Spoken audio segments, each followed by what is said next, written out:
Morning. അപ്പോൾ ഇന്ന് ഞാനിത് എങ്ങോട്ടാന്ന് വെച്ച് കഴിഞ്ഞാൽ നമ്മുടെ ചെട്ടുകളങ്ങര അമ്പലത്തിൽ, ഞാൻ എൻ്റെ വീട്ടിലാണെന്ന് പറഞ്ഞില്ല, നമ്മുടെ ചെട്ടുകളങ്ങര അമ്പലത്തിൽ ഉത്സവം നടന്നുകൊണ്ടിരിക്കുകയാണ്. അപ്പോൾ അവിടെ ഫുഡ് അടിക്കാൻ പോവുകയാണ്. എൻ്റെ മോളെ ഒരുക്കി എൻ്റെ ആങ്ങളുടെ മോനും ഉണ്ടായിരുന്നു. അപ്പോൾ എൻ്റെ അനിയത്തിയുണ്ട്, അനിയത്തിയുടെ കുട്ടിയുണ്ട്. ഞങ്ങൾ എല്ലാവരും കൂടെ ഒരു ഗ്യാങ് ചേർന്ന് സെറ്റ് ചേർന്ന് അമ്പലത്തിൽ ചോറ് കഴിക്കാൻ പോകും. ഒരിക്കൽ വലിച്ചുകൊണ്ട് പോകുന്നതിന് വേറൊരു ഉദ്ദേശമുണ്ട് കേട്ടോ. നമ്മുടെ അമ്പലത്തിൽ ചെല്ലുമ്പോഴേ അറിയത്തുള്ളൂ, ഇതുപോലെ ആൾ ഇത്രയും ക്യൂവിനകത്ത് നിന്ന് ആഹാരം കഴിക്കാനുള്ള ക്ഷമ നമുക്കില്ലാത്തതുകൊണ്ട് പിള്ളേരെയും കൊണ്ട് പോയി കഴിഞ്ഞാൽ നമുക്ക് പെട്ടെന്ന് ചോറ് കിട്ടും. അങ്ങനെ ചോറ് മുമ്പിൽ കിട്ടിയപ്പോഴത്തേനും എൻ്റെ മോളുടെ മട്ടും പാവം അങ്ങ് മാറിക്കളഞ്ഞു. അവൾ തന്നെ കഴിച്ചോളാവുന്നു. അപ്പോൾ ഞാൻ ഈ ചോറിന് വേണ്ടി വെയിറ്റ് ചെയ്താൽ ഞാനാരായി അങ്ങനെ കുറേ നേരം അവിടെ കൈയും കാലും പിടിച്ച് കുറച്ചായി കഴിഞ്ഞപ്പോൾ എരിവ് സഹിക്കാൻ വയ്യാതെ വന്നപ്പോൾ ചോറ് എൻ്റെ തന്നെ. അങ്ങനെ ഞാൻ മുണുങ്ങ് കഴിച്ചു. അപ്പുറത്തിരുന്ന് വർത്താനം പറഞ്ഞുകൊണ്ടിരിക്കുന്ന എൻ്റെ സ്വന്തം അനിയത്തിയാണ്. ഞങ്ങൾക്ക് തമ്മിൽ എന്തെങ്കിലും മുഖച്ചായ ഉണ്ടെന്ന് കണ്ടാൽ പറയാമോ? ഞങ്ങൾ പലരും പറഞ്ഞിട്ടുണ്ട് ഞങ്ങളെ തമ്മിൽ തെറ്റിപ്പോകുന്നു. നിങ്ങൾക്ക് അങ്ങനെ തോന്നിയിട്ടുണ്ടോ?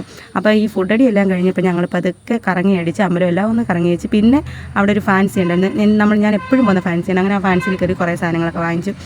ഫാൻസി കണ്ടപ്പോഴത്തേന് എൻ്റെ മോൾ വീണ്ടും നാഗവല്ലിയാകാൻ തുടങ്ങി. അപ്പോൾ പിന്നെ ഞങ്ങൾ പിള്ളേരും വലിച്ചുകൊണ്ട് എങ്ങനെയോ അവിടെ നിന്ന് തലയൂരി പോകുന്നു. അപ്പോൾ ഇന്നത്തെ വീഡിയോ ഇത്രയുള്ളൂ. എൻ്റെ വീഡിയോ ഇഷ്ടപ്പെട്ടാൽ ലൈക്ക്, സബ്സ്ക്രൈബ് ചെയ്ത് സപ്പോർട്ട് ചെയ്തേക്കണം. അപ്പോൾ tata bye bye, see U.